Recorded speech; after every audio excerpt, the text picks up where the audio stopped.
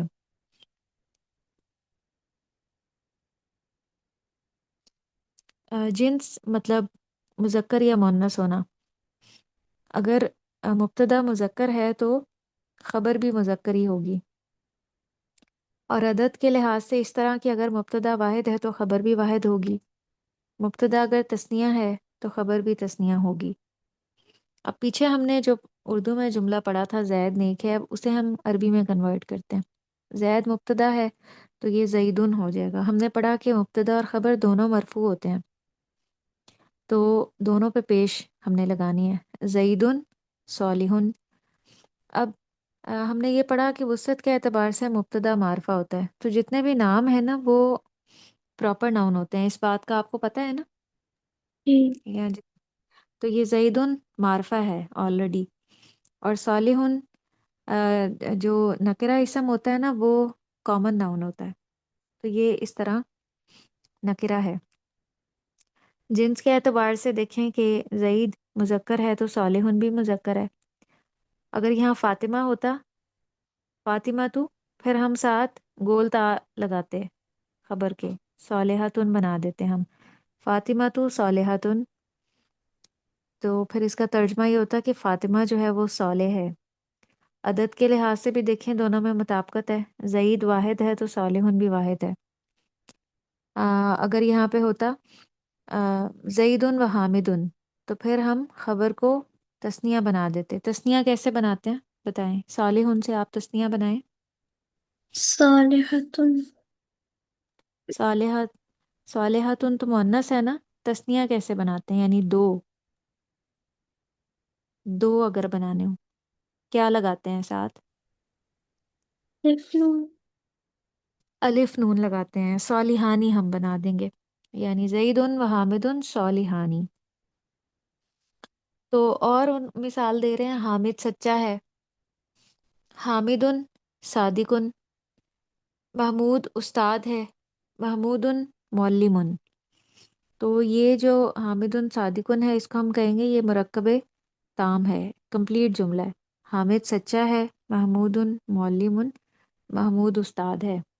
اب آپ مجھے مبتدا اور خبر کے قواعد سنائیں کہ کیا قواعد ہیں، تین جو ہم نے پڑھے ہیں ابھی۔ یہ جو مبتدا ہوتا ہے وہ معرفہ ہوتا ہے اور خبر اسم نکرہ ہوتی ہے، اور جو ہے وہ دونوں مرفوع ہوتے ہیں، مبتدا اور خبر، اور ہاں ان جی، کے جنس بھی ایک ہی جیسی ہوتی ہے، یعنی اگر مبتدا مذکر ہے تو پھر جو خبر ہے وہ بھی مذکر ہوگی، اور اگر وہ اور مؤنث ہے تو خبر بھی مؤنث ہوگی۔ اور عدد کے لحاظ سے بھی وہ ایک جیسے ہوتے ہیں۔ ہاشم ایک ڈاکٹر ہے، اس کی آپ عربی بنائیں گی؟ ڈاکٹر کو طبیب کہتے ہیں۔ اپنے مائنڈ میں مبتدا اور خبر کے قواعد لاتے ہوئے آپ اس کی عربی بنائیں۔ ہاشم ایک ڈاکٹر ہے۔ ہاشم طبیب، شاباش۔ عابد ایک انجینئر ہے، انجینئر کی عربی ہوتی ہے مہندس۔ عابد مہندس، ہم ناصر ایک طالب علم ہے۔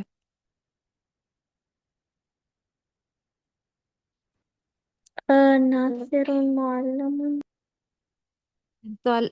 طالب علم کو کہتے ہیں طالبن، معلم تو ٹیچر ہوتا ہے نا۔ ناصر طالب، ہاں جی۔ مجاہد محنتی ہے، محنتی کو کہتے ہیں مجتہدن۔ مجاہد مجتہد، ہاں جی۔ خالد لمبا ہے، لمبے کو کہتے ہیں طویل۔ خالد طویل، زاہد چھوٹے قد والا ہے، چھوٹے قد والے کو کثیر کہتے ہیں۔ زاہد کثیر، ہاں دیکھیں اب اردو کی کتنی لمبی لائن ہے اور عربی کے ہم صرف دو کلمے بول رہے ہیں تو وہ پورا جملہ کور ہو رہا ہے. منصور خوبصورت ہے. خوبصورت کو کہتے ہیں جمیل. منصور جمیل. شاہد کھڑا ہے. کھڑے کو کہتے ہیں واقف. شاہد دو واقف. مفہوم. واقف. مظہر بیٹھا ہوا ہے. بیٹھے کو کہتے ہیں جالس. مظہر جاہز. ساجد بیمار ہے. بیمار کو کہتے ہیں مریض. ساجد مریض. بارک اللہ فیک. تو آج ہم نے جملہ اسمیہ بنانا سیکھا کہ ہم کس طرح سے ایک جملہ اسمیہ بنا سکتے ہیں جس میں پہلا جز مبتدا ہوتا ہے جس کے بارے میں بات کی جا رہی ہو اور دوسرا جز جو ہے وہ اس کی خبر ہوتی ہے. دونوں مرفوع ہوتے ہیں لیکن مبتدا معرفہ ہوتا ہے، اس کی خبر نکرہ ہوتی ہے، اور ان دونوں میں جنس اور عدد کے لحاظ سے بھی مطابقت پائی جاتی ہے. ان باتوں کا خیال رکھتے ہوئے ہم ایک پورا مرکب تام یعنی جملہ اسمیہ بنا سکتے ہیں. ٹھیک ہے. جی. وآخر دعوانا ان الحمد للہ رب العالمین. سبحانک اللہم و بحمدک نشہد ان لا الہ الا انت نستغفرک ونتوب الیک. والسلام علیکم ورحمۃ اللہ وبرکاتہ. وعلیکم السلام.